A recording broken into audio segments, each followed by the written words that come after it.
आप सुन रहे हैं जगत गुरु तत्वदर्शी संत रामपाल जी महाराज द्वारा लिखित पुस्तक ज्ञान गंगा का पेज नंबर 23। परमेश्वर कबीर साहेब के असंख्य ब्रह्मांडों का लघु चित्र दिया गया है, जिसे आप पुस्तक में देख सकते हैं। आप सुन रहे हैं जगत गुरु तत्वदर्शी संत रामपाल जी महाराज द्वारा लिखित पुस्तक ज्ञान गंगा का पेज नंबर 24। जैसे गृह मंत्रालय के दस्तावेजों पर हस्ताक्षर करेंगे तो अपने को गृह मंत्री लिखेंगे, वहाँ उसी व्यक्ति के हस्ताक्षर की शक्ति कम होती है। इसी प्रकार कबीर परमेश्वर यानी कबीरदेव की रोशनी में अंतर भिन्न भिन्न लोकों में होता जाता है। ठीक इसी प्रकार पूर्ण परमात्मा कबीरदेव यानी कबीर परमेश्वर ने नीचे के 3 और लोकों यानी अगम लोक, अलख लोक, सतलोक की रचना शब्द यानी वचन से की। यही पूर्ण ब्रह्म परमात्मा कबीरदेव यानी कबीर परमेश्वर ही अगम लोक में प्रकट हुआ तथा कबीरदेव यानी कबीर परमेश्वर अगम लोक का भी स्वामी है तथा वहाँ इनका उपमात्मक यानी पदवी का नाम अगम पुरुष अर्थात अगम प्रभु है।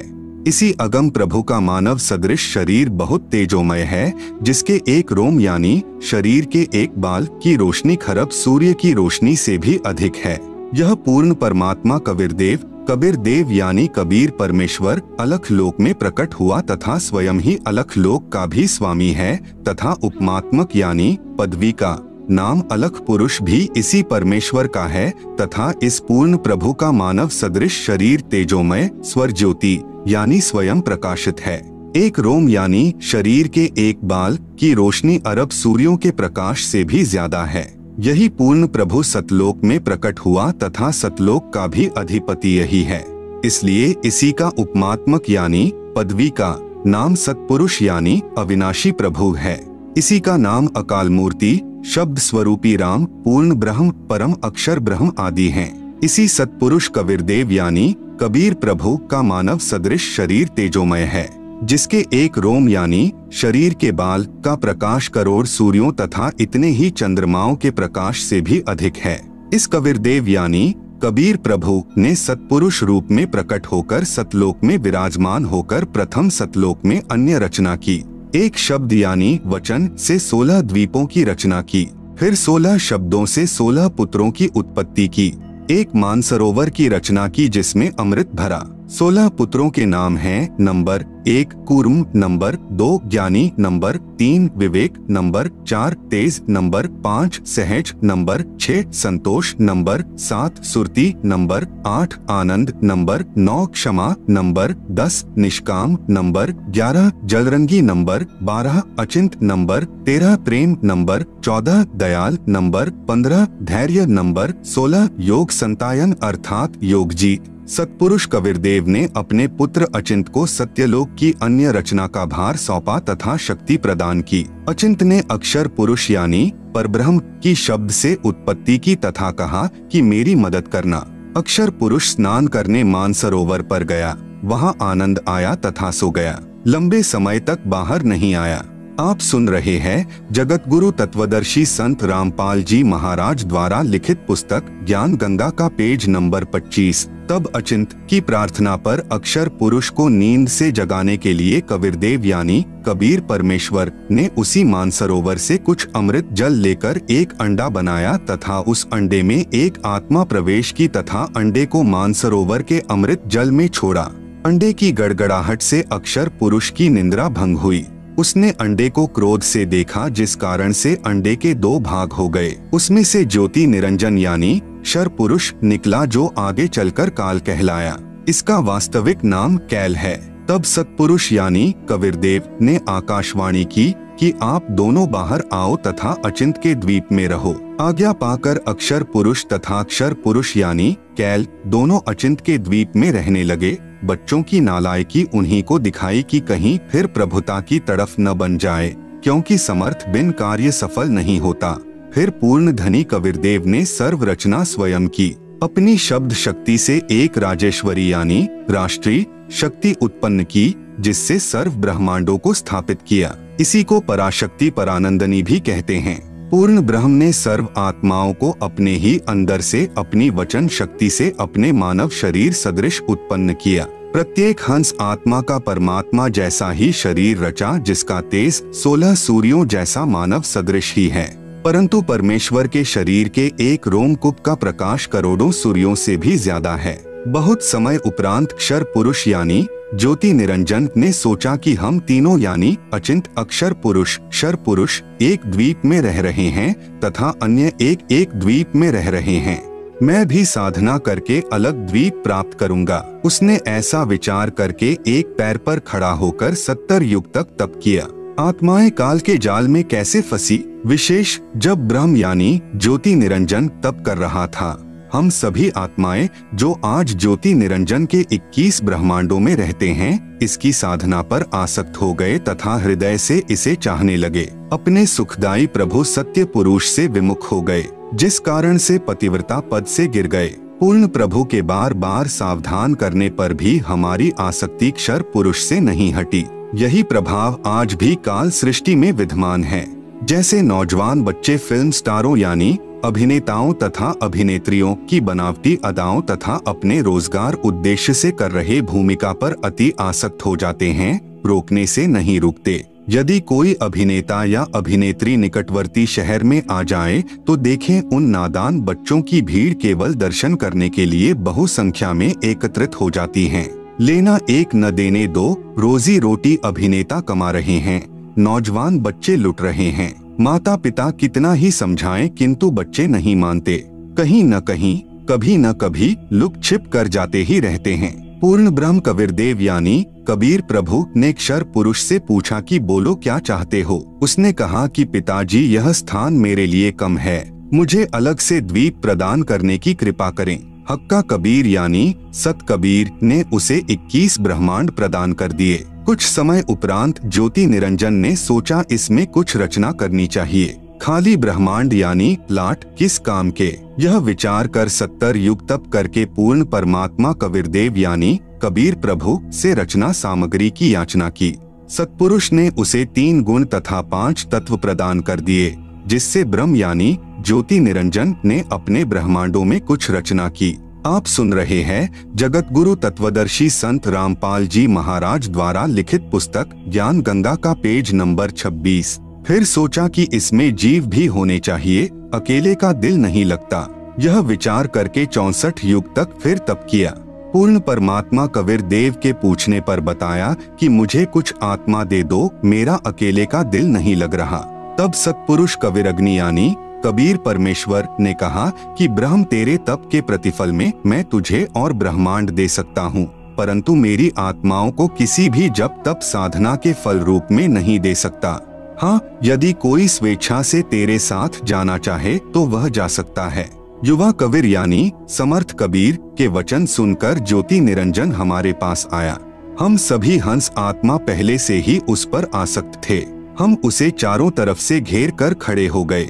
ज्योति निरंजन ने कहा कि मैंने पिताजी से अलग 21 ब्रह्मांड प्राप्त किए हैं, वहाँ नाना प्रकार के रमणीय स्थल बनाए हैं, क्या आप मेरे साथ चलोगे? हम सभी हंसों ने, जो आज 21 ब्रह्मांडों में परेशान हैं, कहा कि हम तैयार हैं, यदि पिताजी आज्ञा दें। तब क्षर पुरुष पूर्ण ब्रह्म महान कबीर यानी समर्थ कबीर प्रभु के पास गया तथा सर्व वार्ता कही। तब कबीर अग्नि यानी कबीर परमेश्वर ने कहा कि मेरे सामने स्वीकृति देने वाले को आज्ञा दूंगा। क्षर पुरुष तथा परम अक्षर पुरुष यानी कबीर मितौजा यानी कबीर अमित औजा यानी जिसकी शक्ति का कोई वार नहीं, वह कबीर, दोनों हम सभी हंसात्माओं के पास आए। सत कबीर देव ने कहा कि जो हंस आत्मा ब्रह्म के साथ जाना चाहता है, हाथ ऊपर करके स्वीकृति दे। अपने पिता के सामने किसी की हिम्मत नहीं हुई, किसी ने स्वीकृति नहीं दी। बहुत समय तक सन्नाटा छाया रहा। तत्पश्चात एक हंस आत्मा ने साहस किया तथा कहा कि पिताजी, मैं जाना चाहता हूँ। फिर तो उसकी देखा देखी, जो आज काल यानी ब्रह्म के 21 ब्रह्मांडों में फंसी हैं, हम सभी आत्माओं ने स्वीकृति दे दी। परमेश्वर कबीर जी ने ज्योति निरंजन से कहा कि आप अपने स्थान पर जाओ।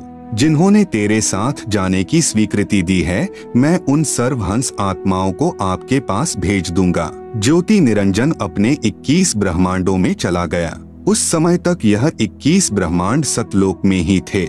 तत्पश्चात पूर्ण ब्रह्म ने सर्वप्रथम स्वीकृति देने वाले हंस को लड़की का रूप दिया, परंतु स्त्री इंद्री नहीं रची तथा सर्व आत्माओं को जिन्होंने ज्योति निरंजन यानी ब्रह्म के साथ जाने की सहमति दी थी, उस लड़की के शरीर में प्रवेश कर दिया तथा उसका नाम आष्ट्रा यानी आदि माया प्रकृति देवी दुर्गा पड़ा तथा सत्य पुरुष ने कहा कि पुत्री, मैंने तेरे को शब्द शक्ति प्रदान कर दी है, जितने जीव ब्रह्म कहे आप उत्पन्न कर देना।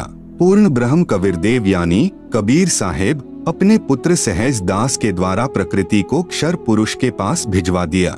सहज दास जी ने ज्योति निरंजन को बताया कि पिताजी ने इस बहन के शरीर में उन सर्व आत्माओं को प्रवेश कर दिया है जिन्होंने आपके साथ जाने की सहमति व्यक्त की थी तथा इसको पिताजी ने वचन शक्ति प्रदान की है।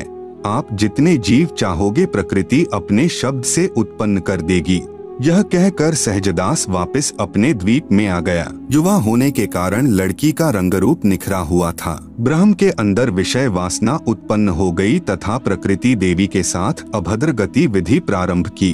आप सुन रहे हैं जगत गुरु तत्वदर्शी संत रामपाल जी महाराज द्वारा लिखित पुस्तक ज्ञान गंगा का पेज नंबर 27। तब दुर्गा ने कहा कि ज्योति निरंजन मेरे पास पिताजी की प्रदान की हुई शब्द शक्ति है।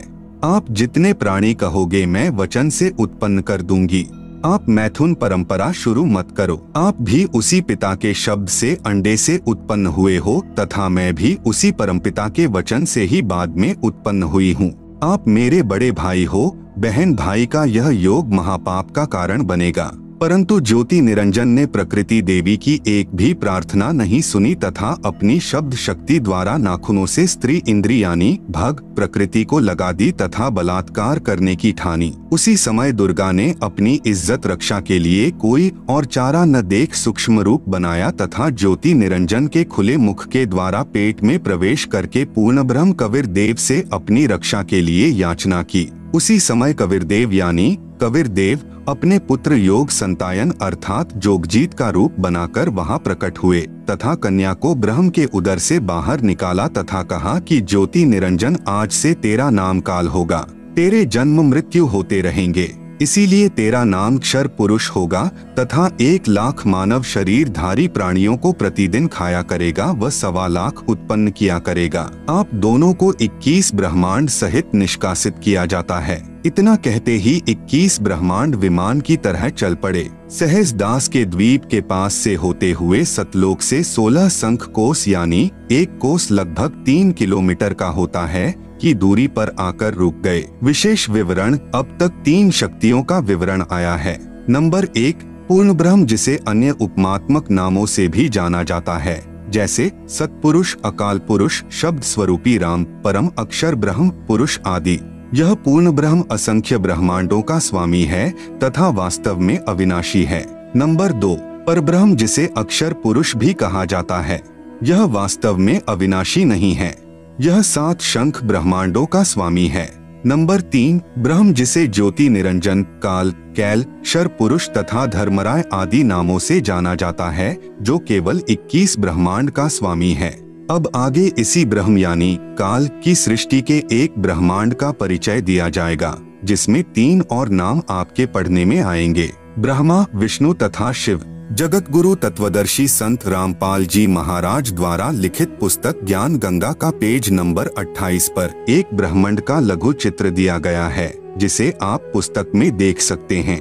आप सुन रहे हैं जगत गुरु तत्वदर्शी संत रामपाल जी महाराज द्वारा लिखित पुस्तक ज्ञान गंगा का पेज नंबर 29। ब्रह्म तथा ब्रह्मा में भेद। एक ब्रह्मांड में बने सर्वोपरि स्थान पर ब्रह्म यानी क्षर पुरुष स्वयं 3 गुप्त स्थानों की रचना करके ब्रह्मा, विष्णु तथा शिव रूप में रहता है तथा अपनी पत्नी प्रकृति यानी दुर्गा के सहयोग से 3 पुत्रों की उत्पत्ति करता है। उनके नाम भी ब्रह्मा, विष्णु तथा शिव ही रखता है। जो ब्रह्म का पुत्र ब्रह्मा है वह एक ब्रह्मांड में केवल 3 लोकों यानी पृथ्वी लोक, स्वर्ग लोक तथा पाताल लोक में एक रजोगुण विभाग का मंत्री यानी स्वामी है। इसे त्रिलोकीय ब्रह्मा कहा है तथा ब्रह्म जो ब्रह्मलोक में ब्रह्मा रूप में रहता है उसे महाब्रह्मा व ब्रह्मलोकीय ब्रह्मा कहा है। इसी ब्रह्म यानी काल को सदाशिव, महाशिव, महाविष्णु भी कहा है। श्री विष्णु पुराण में प्रमाण चतुर्थ अंश अध्याय 1 पृष्ठ 230-231 पर श्री ब्रह्मा जी ने कहा, जिस अजन्मा सर्वमय विधाता परमेश्वर का आदि मध्य अंत स्वरूप स्वभाव और सार हम नहीं जान पाते। श्लोक 83। जो मेरा रूप धारण कर संसार की रचना करता है, स्थिति के समय जो पुरुष रूप है तथा जो रुद्र रूप से विश्व का ग्रास कर जाता है, अनंत रूप से संपूर्ण जगत को धारण करता है। श्लोक 86। श्री ब्रह्मा जी, श्री विष्णु जी व श्री शिव जी की उत्पत्ति काल यानी ब्रह्म ने प्रकृति यानी दुर्गा से कहा कि अब मेरा कौन क्या बिगाड़ेगा, मनमानी करूंगा। प्रकृति ने फिर प्रार्थना की कि आप कुछ शर्म करो, प्रथम तो आप मेरे बड़े भाई हो, क्योंकि उसी पूर्ण परमात्मा यानी कबीरदेव की वचन शक्ति से आपकी यानी ब्रह्म की अंडे से उत्पत्ति हुई तथा बाद में मेरी उत्पत्ति उसी परमेश्वर के वचन से हुई है। दूसरे, मैं आपके पेट से बाहर निकली हूँ, मैं आपकी बेटी हुई तथा आप मेरे पिता हुए। इन पवित्र नातों में बिगाड़ करना महापाप होगा। मेरे पास पिता की प्रदान की हुई शब्द शक्ति है, जितने प्राणी आप कहोगे मैं वचन से उत्पन्न कर दूंगी। ज्योति निरंजन ने दुर्गा की एक भी विनय नहीं सुनी तथा कहा कि मुझे जो सजा मिलनी थी मिल गई, मुझे सतलोक से निष्कासित कर दिया, अब मनमानी करूंगा। यह कहकर काल पुरुष यानी शर पुरुष ने प्रकृति के साथ जबरदस्ती शादी की तथा 3 पुत्रों यानी रजगुण युक्त ब्रह्मा जी, सतगुण युक्त विष्णु जी तथा तमगुण युक्त शिव शंकर जी की उत्पत्ति की। जवान होने तक तीनों पुत्रों को दुर्गा के द्वारा अचेत करवा देता है। फिर युवा होने पर श्री ब्रह्मा जी को कमल के फूल पर, श्री विष्णु जी को शेष नाग की शया पर तथा श्री शिव जी को कैलाश पर्वत पर सचेत करके इकट्ठे कर देता है। तत्पश्चात प्रकृति यानी दुर्गा ने इन तीनों का विवाह कर दिया जाता है। काल ब्रह्म के आदेश से प्रकृति देवी ने तीनों एक ब्रह्मांड में 3 लोकों यानी स्वर्ग लोक, पृथ्वी लोक तथा पाताल लोक में एक एक विभाग के मंत्री यानी प्रभु नियुक्त कर देता है। जैसे श्री ब्रह्मा जी को रजोगुण विभाग का तथा विष्णु जी को सत्तोगुण विभाग का तथा श्री शिव शंकर जी को तमोगुण विभाग का प्रभु बनाया, तथा काल ब्रह्म स्वयं गुप्त यानी महाब्रह्मा, महाविष्णु, महाशिव रूप से मुख्य मंत्री पद को संभालता है। एक ब्रह्मांड में एक ब्रह्मलोक की रचना की है। आप सुन रहे हैं जगत गुरु तत्वदर्शी संत रामपाल जी महाराज द्वारा लिखित पुस्तक ज्ञान गंगा का पेज नंबर 30। उसी में 3 गुप्त स्थान बनाए हैं। एक रजोगुण प्रधान स्थान है, जहाँ पर यह ब्रह्म यानी काल स्वयं महाब्रह्मा मुख्यमंत्री रूप में रहता है तथा अपनी पत्नी दुर्गा को महासावित्री रूप में रखता है।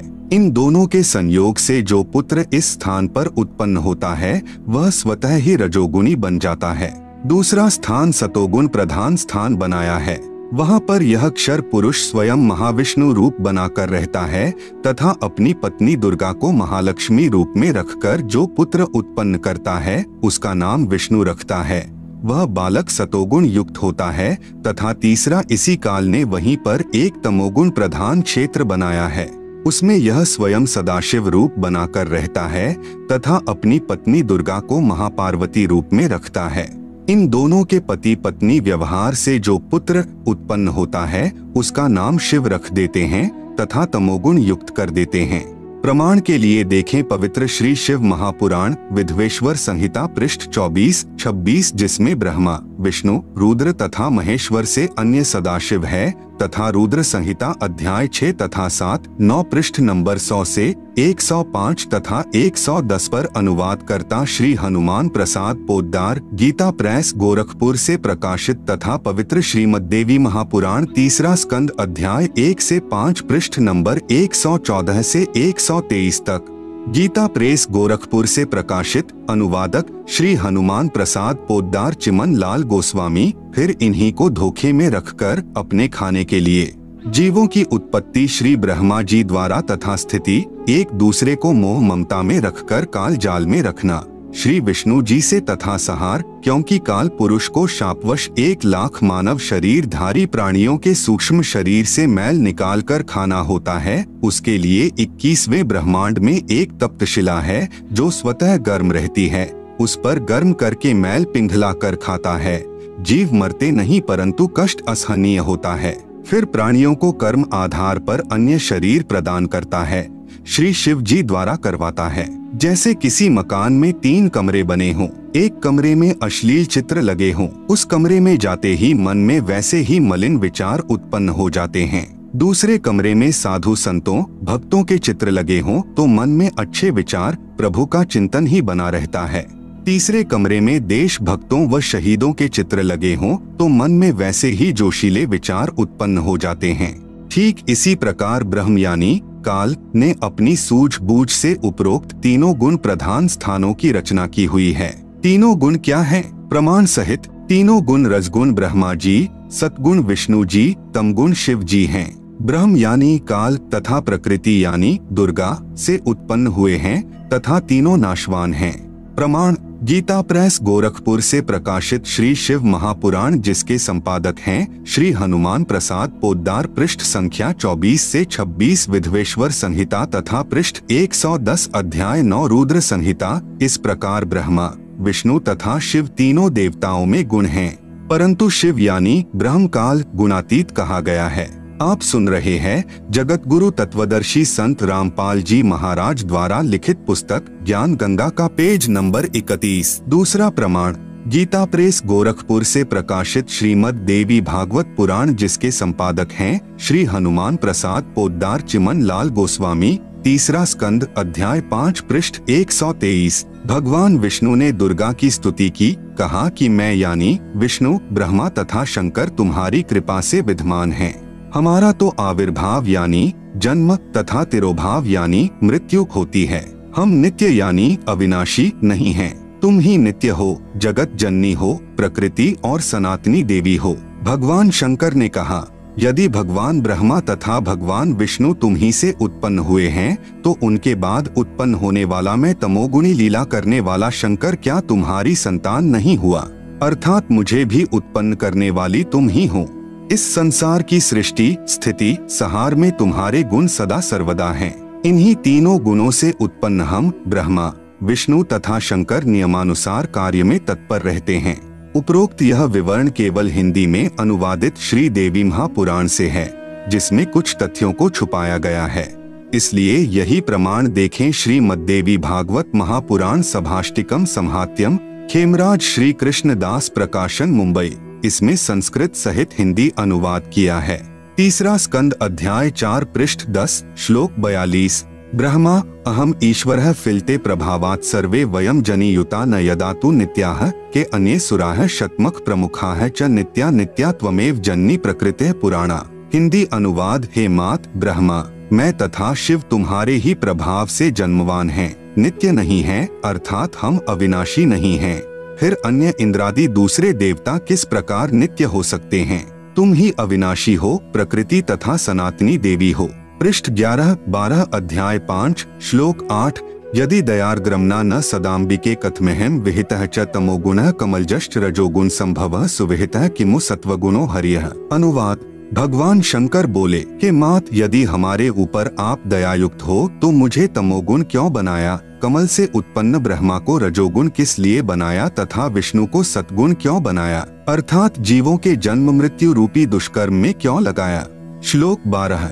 रमे से स्वप्तिम पुरुषम सदा तव गतिम न ही वह विद्म शिवे। हिंदी अपने पति पुरुष अर्थात काल भगवान के साथ सदा भोग विलास करती रहती हो, आपकी गति कोई नहीं जानता।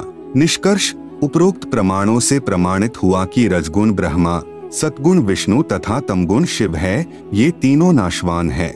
दुर्गा का पति ब्रह्म यानी काल है, यह उसके साथ भोग विलास करता है।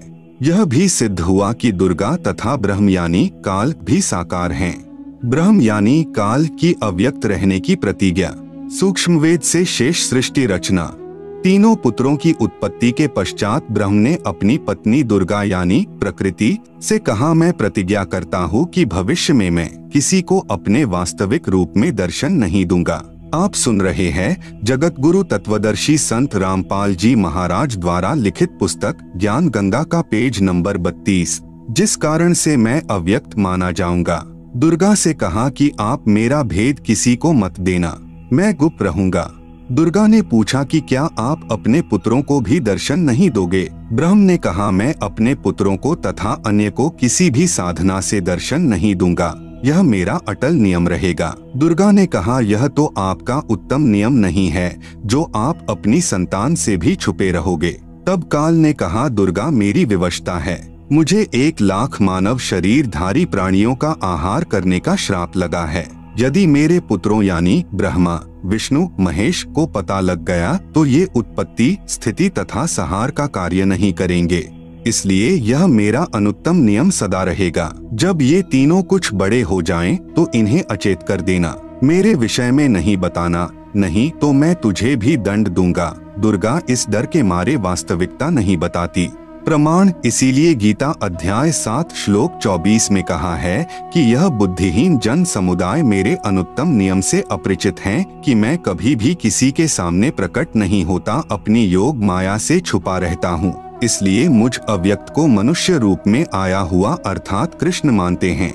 अबुद्धयः यानी बुद्धिहीन, मम यानी मेरे, अनुत्तमम यानी अनुत्तम अर्थात घटिया, अव्ययम यानी अविनाशी, परम भावम यानी विशेष भाव को, अजानन्तः यानी न जानते हुए, माम अव्यक्तम यानी मुझ अव्यक्त को, व्यक्तिम यानी मनुष्य रूप में, आपन्नम यानी आया, मन्यन्ते यानी मानते हैं अर्थात मैं कृष्ण नहीं हूँ। गीता अध्याय 7 श्लोक 24, गीता अध्याय 11 श्लोक 47 तथा 48 में कहा है कि यह मेरा वास्तविक काल रूप है। इसके दर्शन अर्थात ब्रह्म प्राप्ति न वेदों में वर्णित विधि से, न जप से, न तप से तथा न किसी क्रिया से हो सकती है।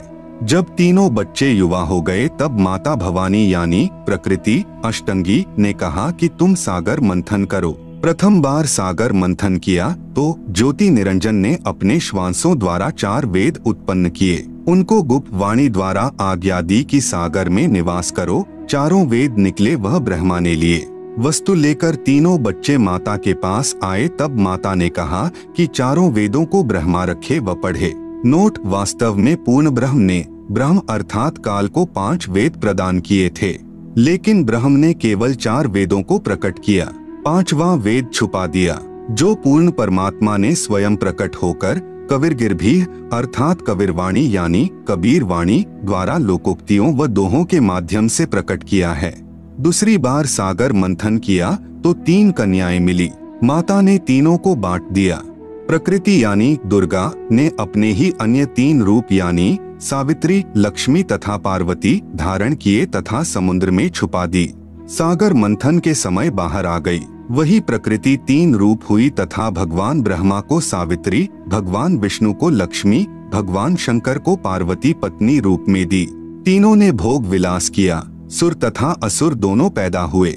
आप सुन रहे हैं जगत गुरु तत्वदर्शी संत रामपाल जी महाराज द्वारा लिखित पुस्तक ज्ञान गंगा का पेज नंबर 33। जब तीसरी बार सागर मंथन किया तो 14 रत्न ब्रह्मा को तथा अमृत विष्णु को व देवताओं को, मध यानी शराब असुरों को तथा विष परमार्थ शिव ने अपने कंठ में ठहराया।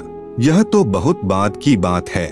जब ब्रह्मा वेद पढ़ने लगा तो पता चला कि कोई सर्व ब्रह्मांडों की रचना करने वाला कुल का मालिक पुरुष यानी प्रभु और है। तब ब्रह्मा जी ने विष्णु जी व शंकर जी को बताया कि वेदों में वर्णन है कि सृजनहार कोई और प्रभु है, परंतु वेद कहते हैं कि भेद हम भी नहीं जानते। उसके लिए संकेत है कि किसी तत्वदर्शी संत से पूछो। तब ब्रह्मा माता के पास आया और सब वृतांत कह सुनाया।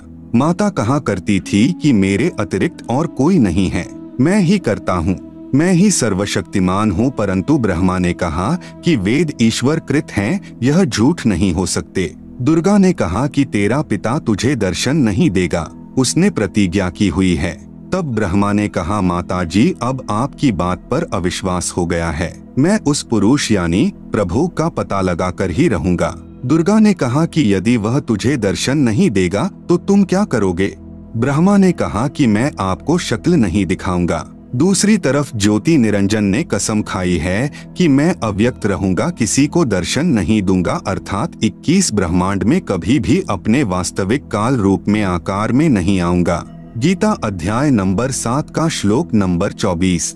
अव्यक्तम व्यक्तिम आपन्नम मन्यन्ते माम अबुद्धयः परम भावम अजानन्तः मम अव्ययम अनुत्तमम। अनुवाद: अबुद्धयः यानी बुद्धिहीन लोग, मम यानी मेरे, अनुत्तमम यानी अश्रेष्ठ, अव्ययम यानी अटल, परम यानी परम, भावम यानी भाव को, अजानन्तः यानी न जानते हुए, अव्यक्तम यानी अदृश्यमान, माम यानी मुझे काल को, व्यक्तिम यानी नर रूप आकार में कृष्ण, आपन्नम यानी प्राप्त हुआ, मन्यन्ते यानी मानते हैं। गीता अध्याय नंबर 7 का श्लोक नंबर 25। न अहम प्रकाशः सर्वस्य योगमाया स्मावृतः मूढ़ः अयम न अभिजानाति लोकः माम अजम अव्ययम। अनुवाद: अहम यानी मैं, योगमाया स्मावृतः यानी योगमाया से छिपा हुआ, सर्वस्य यानी सबके, प्रकाशः यानी प्रत्यक्ष, न यानी नहीं होता अर्थात अदृश्य अर्थात अव्यक्त रहता हूँ इसलिए, अजम यानी जन्म न लेने वाले, अव्ययम यानी अविनाशी अटल भाव को, अयम यानी यह, मूढ़ः यानी अज्ञानी, लोकः यानी जन समुदाय संसार, माम यानी मुझे, न यानी नहीं, अभिजानाति यानी जानता अर्थात मुझको कृष्ण समझता है, क्योंकि ब्रह्म अपनी शब्द शक्ति से अपने नाना रूप बना लेता है। यह दुर्गा का पति है, इसलिए इस मंत्र में कह रहा है कि मैं श्री कृष्ण आदि की तरह दुर्गा से जन्म नहीं लेता। ब्रह्मा का अपने पिता यानी काल ब्रह्म की प्राप्ति के लिए प्रयत्न।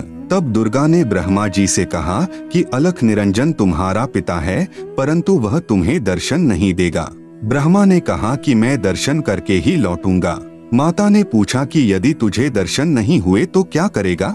ब्रह्मा ने कहा मैं प्रतिज्ञा करता हूँ, यदि पिता के दर्शन नहीं हुए तो मैं आपके समक्ष नहीं आऊंगा। आप सुन रहे हैं जगत गुरु तत्वदर्शी संत रामपाल जी महाराज द्वारा लिखित पुस्तक ज्ञान गंगा का पेज नंबर 34। यह कहकर ब्रह्मा जी व्याकुल होकर उत्तर दिशा की तरफ चल दिया, जहाँ अंधेरा ही अंधेरा है। वहाँ ब्रह्मा ने 4 युग तक ध्यान लगाया परंतु कुछ भी प्राप्ति नहीं हुई। काल ने आकाशवाणी की कि जीव उत्पत्ति क्यों नहीं की। भवानी ने कहा कि आपका ज्येष्ठ पुत्र ब्रह्मा जिद करके आपकी तलाश में गया है। ब्रह्मा के बिना जीव उत्पत्ति का सब कार्य असंभव है।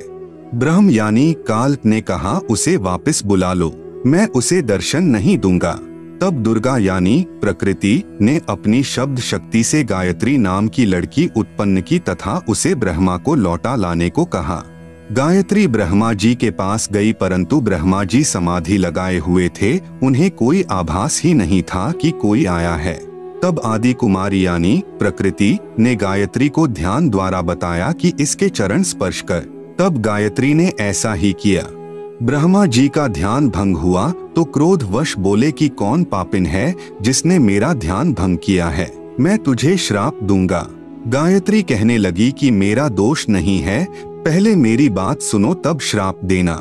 मेरे को माता ने तुम्हें लौटा लाने को कहा है क्योंकि आपके बिना जीव उत्पत्ति नहीं हो सकती। ब्रह्मा ने कहा कि मैं कैसे जाऊं, पिताजी के दर्शन हुए नहीं, ऐसे जाऊं तो मेरा उपहास होगा। यदि आप माता जी के समक्ष यह कह दें कि ब्रह्मा को पिता यानी ज्योति निरंजन के दर्शन हुए हैं, मैंने अपनी आंखों से देखा है, तो मैं आपके साथ चलूं। तब गायत्री ने कहा कि आप मेरे साथ संभोग यानी सेक्स करोगे तो मैं आपकी झूठी साक्षी यानी गवाही भरूंगी। तब ब्रह्मा ने सोचा कि पिता के दर्शन हुए नहीं, वैसे जाऊं तो माता के सामने शर्म लगेगी और चारा नहीं दिखाई दिया। फिर गायत्री से रति क्रिया यानी संभोग की। तब गायत्री ने कहा कि क्यों न एक गवाह और तैयार किया जाए। ब्रह्मा ने कहा बहुत ही अच्छा है। तब गायत्री ने शब्द शक्ति से एक लड़की यानी पुहपवती नाम की पैदा की तथा उससे दोनों ने कहा कि आप गवाही देना कि ब्रह्मा ने पिता के दर्शन किए हैं। तब पुहपवती ने कहा कि मैं क्यों झूठी गवाही दूं? हाँ, यदि ब्रह्मा मेरे से रति क्रिया यानी संभोग करे तो गवाही दे सकती हूँ। गायत्री ने ब्रह्मा को समझाया यानी उकसाया कि और कोई चारा नहीं है। तब ब्रह्मा ने पुहपवती से संभोग किया तो तीनों मिलकर आदि माया यानी प्रकृति के पास आए। दोनों देवियों ने उपरोक्त शर्त इसलिए रखी थी कि यदि ब्रह्मा माता के सामने हमारी झूठी गवाही को बता देगा तो माता हमें श्राप दे देगी, इसलिए उसे भी दोषी बना लिया। यहाँ महाराज गरीब दास जी कहते हैं कि दास गरीब यह चूक धुरों धुर। भावार्थ, इस काल यानी ब्रह्म के लोक में यह बुराई प्रारंभ से ही है तथा यहाँ काल के लोक में देवता भी बुराई से अछूते नहीं हैं। जैसे श्री विष्णु जी ने जालंधर राक्षस की पतिव्रता पत्नी तुलसी के साथ धोखा करके उसके साथ रति क्रिया यानी सेक्स करके उसका पतिव्रता भंग किया, भगवान शिव ने भी श्री विष्णु द्वारा मोहिनी रूप धारण करने पर उसके साथ संभोग यानी सेक्स करने के उद्देश्य से उसका हाथ पकड़ा। उसी कारण से श्री शिव का शुक्र यानी वीर्य स्खलित हो गया। श्री विष्णु जी अपने वास्तविक रूप में प्रकट हो गए। आप सुन रहे हैं जगत गुरु तत्वदर्शी संत रामपाल जी महाराज द्वारा लिखित पुस्तक ज्ञान गंगा का पेज नंबर 35। माता दुर्गा द्वारा ब्रह्मा को श्राप देना। ब्रह्मा ने वेदों में पढ़ा यजुर्वेद अध्याय 5 मंत्र 1 अग्नेह तनुह असि, जिसका अर्थ है परमेश्वर तेजोमय शरीर युक्त है। विष्णवे त्वा सोमस्य तनुह असि, अर्थ है सर्व का पालन करने के लिए उस अविनाशी परमात्मा का शरीर है। इसलिए ब्रह्मा ने उन दोनों स्त्रियों को समझा दिया था कि तुम कहना कि परमात्मा मानव सदृश तेजोमय शरीर युक्त है। तब माता ने ब्रह्मा से पूछा, क्या तुझे तेरे पिता के दर्शन हुए? ब्रह्मा ने कहा, हाँ मुझे पिता के दर्शन हुए हैं, वह मनुष्य सदृश तेजोमय शरीर युक्त है। दुर्गा ने कहा, साक्षी बता। तब ब्रह्मा ने कहा, इन दोनों के समक्ष साक्षात्कार हुआ है। देवी ने उन दोनों लड़कियों से पूछा, क्या तुम्हारे सामने ब्रह्म का साक्षात्कार हुआ है? तब दोनों ने कहा कि हाँ, हमने अपनी आंखों से देखा है। फिर भवानी यानी प्रकृति को संशय हुआ कि मुझे तो ब्रह्म ने कहा था कि मैं किसी को दर्शन नहीं दूंगा, परंतु ये कहते हैं कि दर्शन हुए हैं। तब अष्टंगी ने ध्यान लगाया और काल ज्योति निरंजन से पूछा कि यह क्या कहानी है। ज्योति निरंजन जी ने कहा कि ये तीनों झूठ बोल रहे हैं। तब माता ने कहा, तुम झूठ बोल रहे हो। आकाशवाणी हुई है कि इन्हें कोई दर्शन नहीं हुए। यह बात सुनकर ब्रह्मा ने कहा कि माता जी, मैं सौगंध खाकर पिता की तलाश करने गया था, परंतु पिता यानी ब्रह्म के दर्शन हुए नहीं। आपके पास आने में शर्म लग रही थी, इसलिए हमने झूठ बोल दिया। तब माता यानी दुर्गा ने कहा कि अब मैं तुम्हें श्राप देती हूँ। ब्रह्मा को श्राप, तेरी पूजा जग में नहीं होगी। आगे तेरे वंशज होंगे, वे बहुत पाखंड करेंगे, झूठी बात बनाकर जग को ठगेंगे। ऊपर से तो कर्म कांड करते दिखाई देंगे, अंदर से विकार करेंगे। कथा पुराणों को पढ़कर सुनाया करेंगे, स्वयं को ज्ञान नहीं होगा कि सद्ग्रंथों में वास्तविकता क्या है। फिर भी मान वश तथा धन प्राप्ति के लिए गुरु बनकर अनुयायियों को लोकवेद यानी शास्त्र विरुद्ध दंत कथा सुनाया करेंगे।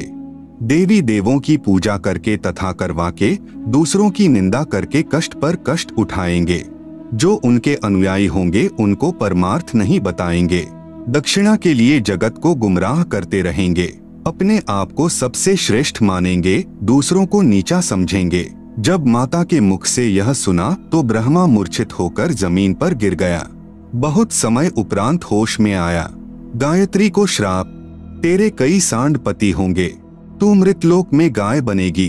पुहपवती को श्राप, तेरी जगह गंदगी में होगी, तेरे फूलों को कोई पूजा में नहीं लाएगा। इस झूठी गवाही के कारण तुझे यह नरक भोगना होगा। तेरा नाम केवड़ा केतकी होगा, हरियाणा में कुसोंधी कहते हैं। यह गंदगी यानी कुर्डियों वाली जगह पर होती है। इस प्रकार तीनों को श्राप देकर माता भवानी बहुत पछताई। आप सुन रहे हैं जगत गुरु तत्वदर्शी संत रामपाल जी महाराज द्वारा लिखित पुस्तक ज्ञान गंगा का पेज नंबर 36।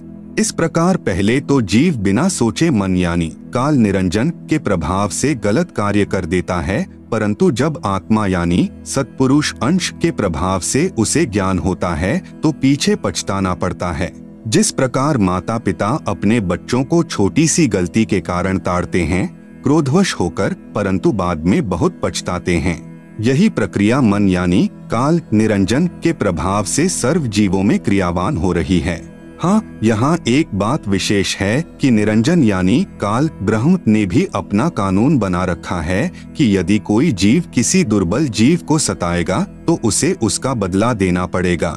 जब आदि भवानी यानी प्रकृति अष्टंगी ने ब्रह्मा गायत्री व पुहपवती को श्राप दिया तो अलख निरंजन यानी ब्रह्मकाल ने कहा कि हे भवानी यानी प्रकृति अष्टंगी, यह आपने अच्छा नहीं किया। अब मैं यानी निरंजन आपको श्राप देता हूँ कि द्वापर युग में तेरे भी 5 पति होंगे। द्रौपदी ही आदिमाया का अवतार हुई है। जब यह आकाशवाणी सुनी तो आदि माया ने कहा कि हे ज्योति निरंजन यानी काल, मैं तेरे वश पड़ी हूँ, जो चाहे सो कर ले। सृष्टि रचना में दुर्गा जी के अन्य नामों का बार बार लिखने का उद्देश्य है कि पुराणों, गीता तथा वेदों में प्रमाण देखते समय भ्रम उत्पन्न नहीं होगा। जैसे गीता अध्याय 14 श्लोक 3-4 में काल ब्रह्म ने कहा है कि प्रकृति तो गर्भ धारण करने वाली सब जीवों की माता है, मैं उसके गर्भ में बीज स्थापित करने वाला पिता हूँ। श्लोक 4 में कहा है कि प्रकृति से उत्पन्न तीनों गुण जीवात्मा को कर्मों के बंधन में बांधते हैं।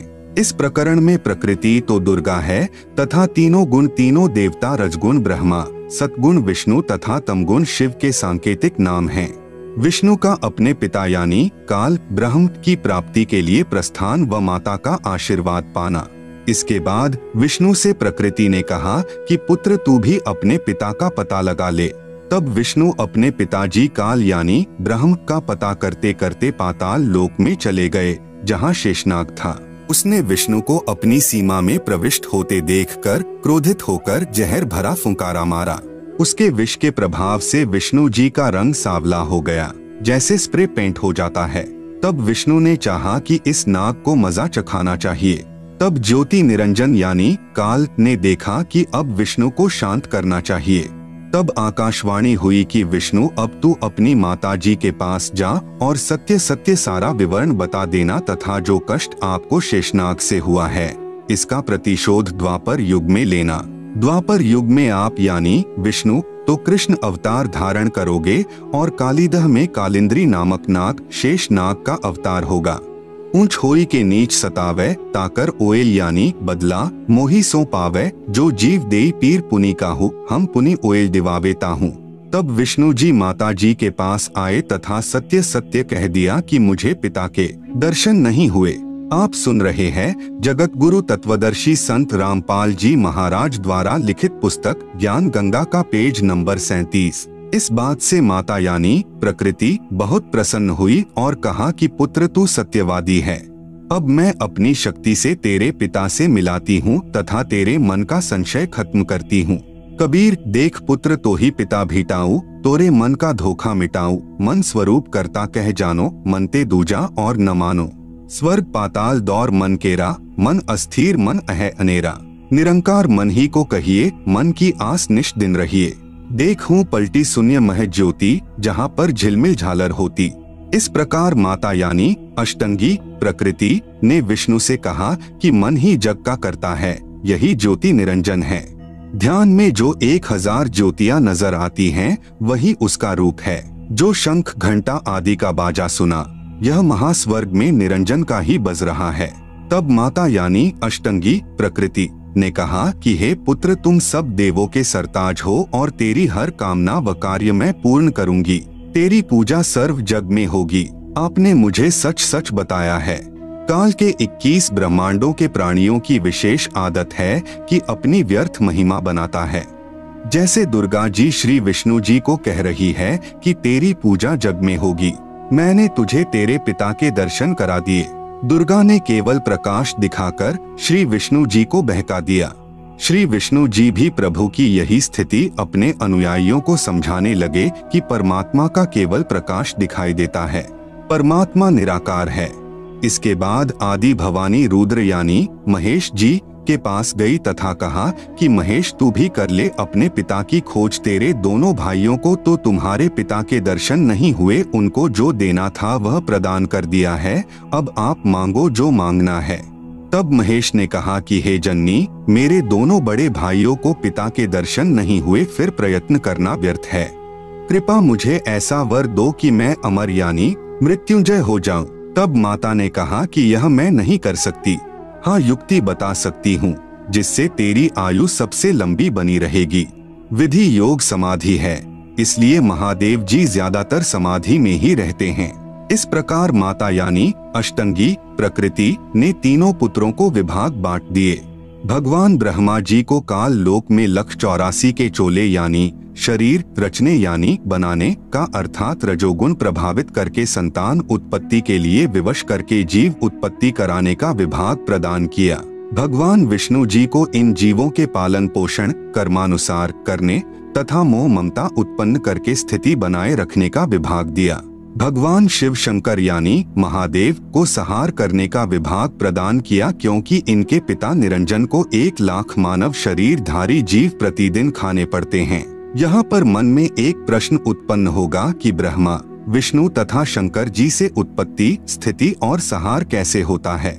ये तीनों अपने अपने लोक में रहते हैं। जैसे आजकल संचार प्रणाली को चलाने के लिए उपग्रहों को ऊपर आसमान में छोड़ा जाता है।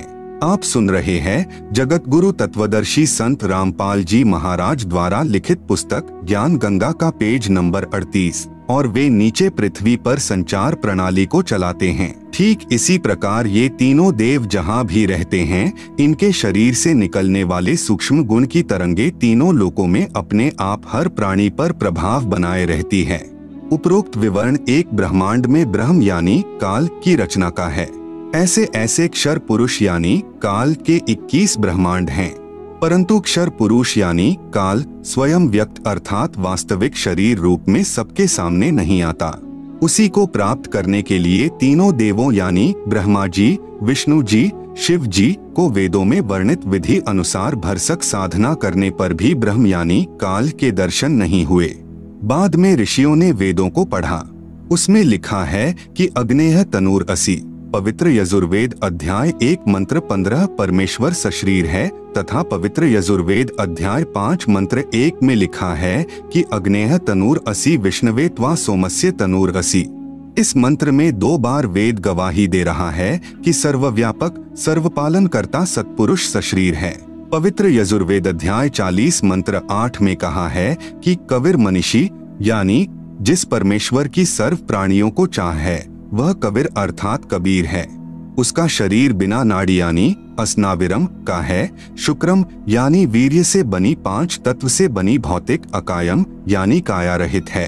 वह सर्व का मालिक सर्वोपरि सत्यलोक में विराजमान है। उस परमेश्वर का तेजपुंज का स्वर ज्योति यानी स्वयं प्रकाशित शरीर है जो शब्द रूप अर्थात अविनाशी है।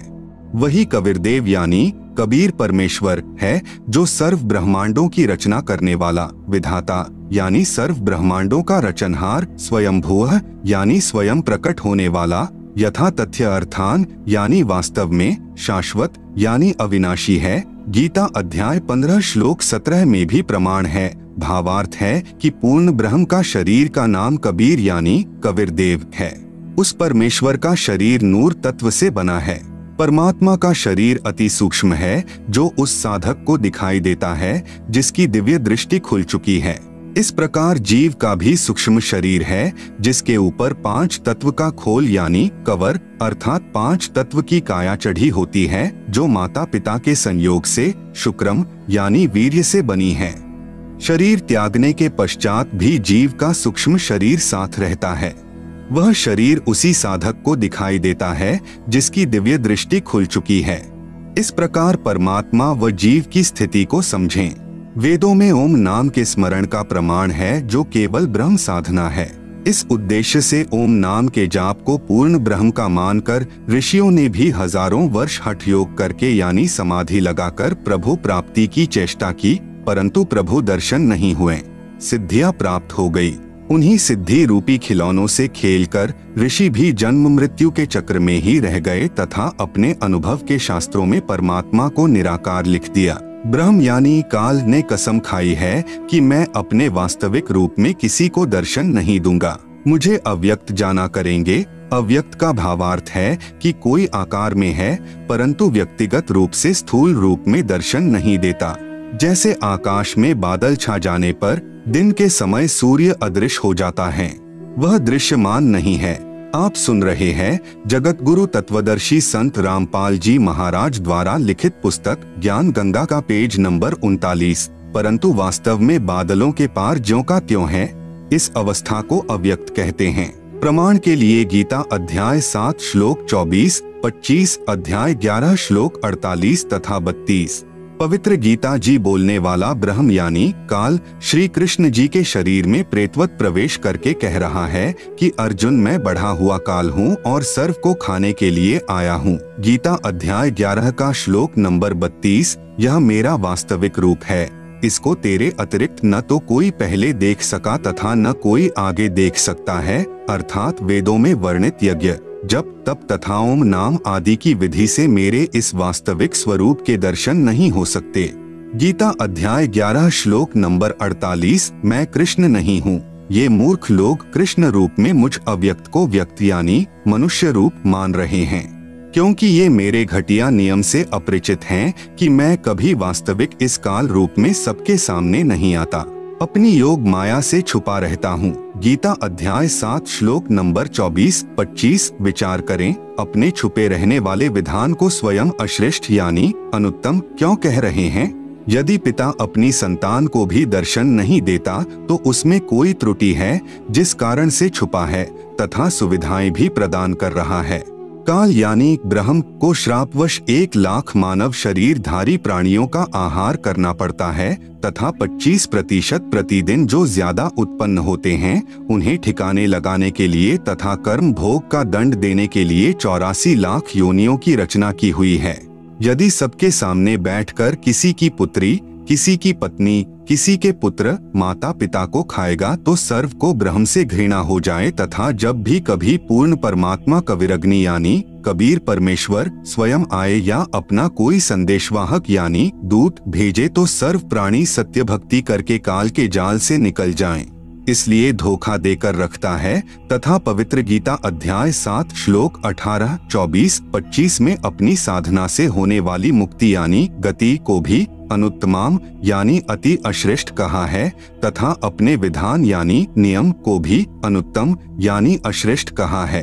प्रत्येक ब्रह्मांड में बने ब्रह्मलोक में एक महास्वर्ग बनाया है। महास्वर्ग में एक स्थान पर नकली सतलोक, नकली अलख लोक, नकली अगम लोक तथा नकली अनामी लोक की रचना प्राणियों को धोखा देने के लिए प्रकृति यानी दुर्गा आदि माया द्वारा करवा रखी है।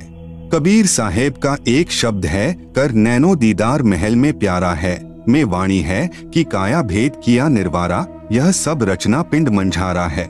माया अविगत जाल पसारा, सो कारीगर भारा है। आदि माया किन्ही चतुराई, झूठी बाजी पिंड दिखाई, अविगत रचना रची अंड माही वाका प्रतिबिंब दारा है। एक ब्रह्मांड में अन्य लोकों की भी रचना है, जैसे श्री ब्रह्मा जी का लोक, श्री विष्णु जी का लोक, श्री शिव जी का लोक, जहाँ पर बैठकर तीनों प्रभु नीचे के 3 लोकों यानी स्वर्गलोक अर्थात इंद्र का लोक, पृथ्वी लोक तथा पाताल लोक पर एक विभाग के मालिक बनकर प्रभुता करते हैं। जगत गुरु तत्वदर्शी संत रामपाल जी महाराज द्वारा लिखित पुस्तक ज्ञान गंगा का पेज नंबर 40 पर ब्रह्म लोक का लघु चित्र तथा पेज नंबर 41 पर ज्योति निरंजन यानी काल ब्रह्म के लोक यानी 21 ब्रह्मांड का लघु चित्र दिया गया है, जिसे आप पुस्तक में देख सकते हैं। आप सुन रहे हैं जगत गुरु तत्वदर्शी संत रामपाल जी महाराज द्वारा लिखित पुस्तक ज्ञान गंगा का पेज नंबर 42 तथा अपने पिता काल के खाने के लिए प्राणियों की उत्पत्ति, स्थिति तथा संहार का कार्यभार संभालते हैं। तीनों प्रभुओं की भी जन्म व मृत्यु होती है, तब काल इन्हें भी खाता है।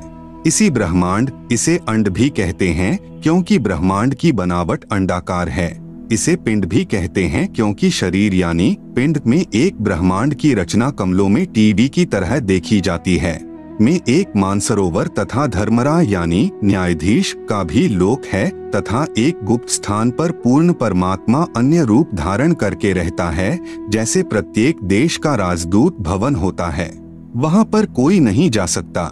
वहाँ पर वे आत्माएं रहती हैं जिनकी सत्यलोक की भक्ति अधूरी रहती है। जब भक्ति युग आता है तो उस समय परमेश्वर कबीर जी अपना प्रतिनिधि पूर्ण संत सतगुरु भेजते हैं। इन पुण्य आत्माओं को पृथ्वी पर उस समय मानव शरीर प्राप्त होता है तथा ये शीघ्र ही सत भक्ति पर लग जाते हैं तथा सतगुरु से दीक्षा प्राप्त करके पूर्ण मोक्ष प्राप्त कर जाते हैं। उस स्थान पर रहने वाले हंस आत्माओं की निजी भक्ति कमाई खर्च नहीं होती। परमात्मा के भंडार से सर्व सुविधाएं उपलब्ध होती हैं। ब्रह्म यानी काल के उपासकों की भक्ति कमाई स्वर्ग महास्वर्ग में समाप्त हो जाती है, क्योंकि इस काल लोक यानी ब्रह्म लोक तथा परब्रह्म लोक में प्राणियों को अपना किया कर्मफल ही मिलता है। क्षर पुरुष यानी ब्रह्म ने अपने 20 ब्रह्मांडों को 4 महाब्रह्मांडों में विभाजित किया है। एक महाब्रह्मांड में 5 ब्रह्मांडों का समूह बनाया है तथा चारों ओर से अंडाकार गोलाई यानी परिधि में रोका है तथा चारों महाब्रह्मांडों को भी फिर अंडाकार गोलाई यानी परिधि में रोका है। 21वें ब्रह्मांड की रचना एक महाब्रह्मांड जितना स्थान लेकर की है। 21वें ब्रह्मांड में प्रवेश होते ही 3 रास्ते बनाए हैं। 21वें ब्रह्मांड में भी बाईं तरफ नकली सतलोक, नकली अलख लोक, नकली अगम लोक, नकली अनामी लोक की रचना प्राणियों को धोखे में रखने के लिए आदि माया यानी दुर्गा से करवाई है तथा दाईं तरफ 12 सर्वश्रेष्ठ ब्रह्म साधकों यानी भक्तों को रखता है। फिर प्रत्येक युग में उन्हें अपने संदेश वाहक यानी संत सतगुरु बनाकर पृथ्वी पर भेजता है, जो शास्त्र विधि रहित साधना व ज्ञान बताते हैं तथा स्वयं भी भक्तिहीन हो जाते हैं तथा अनुयायियों को भी काल जाल में फंसा जाते हैं। फिर वे गुरुजी तथा अनुयायी दोनों ही नरक में जाते हैं। फिर सामने एक ताला लगा रखा है, वह रास्ता काल यानी ब्रह्म के निज लोक में जाता है, जहाँ पर यह ब्रह्म यानी काल अपने वास्तविक मानव सदृश काल रूप में रहता है। इसी स्थान पर एक पत्थर की टुकड़ी तवे के आकार की यानी चपाती पकाने की लोहे की गोल प्लेट सी होती है, स्वतः गर्म रहती है, जिस पर 1 लाख मानव शरीरधारी प्राणियों के सूक्ष्म शरीर को भूनकर उनमें से गंदगी निकालकर खाता है। उस समय सर्व प्राणी बहुत पीड़ा अनुभव करते हैं तथा हाहाकार मच जाती है। फिर कुछ समय उपरांत वे बेहोश हो जाते हैं। जीव मरता नहीं। फिर धर्मराय के लोक में जाकर कर्माधार से अन्य जन्म प्राप्त करते हैं तथा जन्म मृत्यु का चक्कर बना रहता है। आप सुन रहे हैं जगत गुरु तत्वदर्शी संत रामपाल जी महाराज द्वारा लिखित पुस्तक ज्ञान गंगा का पेज नंबर 43। उपरोक्त सामने लगा ताला ब्रह्म यानी काल केवल अपने आहार वाले प्राणियों के लिए कुछ क्षण के लिए खोलता है। पूर्ण परमात्मा के सत्य नाम व सार नाम से यह ताला स्वयं खुल जाता है। ऐसे काल का जाल पूर्ण परमात्मा कबीरदेव यानी कबीर साहेब ने स्वयं ही अपने निजी भक्त धर्मदास जी को समझाया। परब्रह्म के 7 संख ब्रह्मांडों की स्थापना कबीर परमेश्वर यानी कबीरदेव ने आगे बताया है कि परब्रह्म यानी अक्षर पुरुष ने अपने कार्य में गफलत की, क्योंकि यह मानसरोवर में सो गया तथा जब परमेश्वर यानी मैंने अर्थात कबीर साहेब ने उस सरोवर में अंडा छोड़ा तो अक्षर पुरुष यानी परब्रह्म ने उसे क्रोध से देखा। इन दोनों अपराधों के कारण 7 संख ब्रह्मांडों सहित सतलोक से बाहर कर दिया। अन्य कारण अक्षर पुरुष यानी परब्रह्म अपने साथी ब्रह्म यानी क्षर पुरुष की विदाई में व्याकुल होकर परमपिता कबीरदेव यानी कबीर परमेश्वर की याद भूलकर उसी को याद करने लगा तथा सोचा कि क्षर पुरुष यानी ब्रह्म तो बहुत आनंद मना रहा होगा, वह स्वतंत्र राज्य करेगा, मैं पीछे रह गया। तथा अन्य कुछ आत्माएं जो परब्रह्म के साथ 7 संख ब्रह्मांडों में जन्म मृत्यु का कर्मदंड भोग रही हैं, उन हंस आत्माओं की विदाई की याद में खो गई जो ब्रह्म यानी काल के साथ 21 ब्रह्मांडों में फंसी हैं तथा पूर्ण परमात्मा सुखदाई कबीरदेव की याद भुला दी। परमेश्वर कबीरदेव के बार बार समझाने पर भी आस्था कम नहीं हुई। परब्रह्म यानी अक्षर पुरुष ने सोचा कि मैं भी अलग स्थान प्राप्त करूं तो अच्छा रहे। यह सोचकर राज्य प्राप्ति की इच्छा से सारनाम का जाप प्रारंभ कर दिया। इसी प्रकार अन्य आत्माओं ने यानी जो परब्रह्म के साथ संख ब्रह्मांडों में फंसी हैं, सोचा कि वे जो ब्रह्म के साथ आत्माएं गई हैं, वे तो वहां मौज मस्ती मनाएंगे, हम पीछे रह गए। परब्रह्म के मन में यह धारणा बनी कि क्षर पुरुष अलग होकर बहुत सुखी होगा। यह विचार कर अंतरात्मा से भिन्न स्थान प्राप्ति की ठान ली। परब्रह्म यानी अक्षर पुरुष ने हठ योग नहीं किया, परंतु केवल अलग राज्य प्राप्ति के लिए सहज ध्यान योग विशेष कसक के साथ करता रहा। अलग स्थान प्राप्त करने के लिए पागलों की तरह विचरने लगा, खाना पीना भी त्याग दिया। अन्य कुछ आत्माएं जो पहले काल ब्रह्म के साथ गई आत्माओं के प्रेम में व्याकुल थी, वे अक्षर पुरुष के वैराग्य पर आसक्त होकर उसे चाहने लगी। पूर्ण प्रभु के पूछने पर परब्रह्म ने अलग स्थान मांगा तथा कुछ हंसात्माओं के लिए भी याचना की। तब कबीर देव ने कहा कि जो आत्मा आपके साथ स्वेच्छा से जाना चाहें उन्हें भेज देता हूँ। पूर्ण प्रभु ने पूछा कि कौन हंस आत्मा परब्रह्म के साथ जाना चाहता है, सहमति व्यक्त करे। बहुत समय उपरांत एक हंस ने स्वीकृति दी। फिर देखा देखी उन सर्व आत्माओं ने भी सहमति व्यक्त कर दी। सर्वप्रथम स्वीकृति देने वाले हंस को स्त्री रूप बनाया, उसका नाम ईश्वरी माया यानी प्रकृति सुरति रखा तथा अन्य आत्माओं को उस ईश्वरी माया में प्रवेश करके अचिंत द्वारा अक्षर पुरुष यानी परब्रह्म के पास भेजा।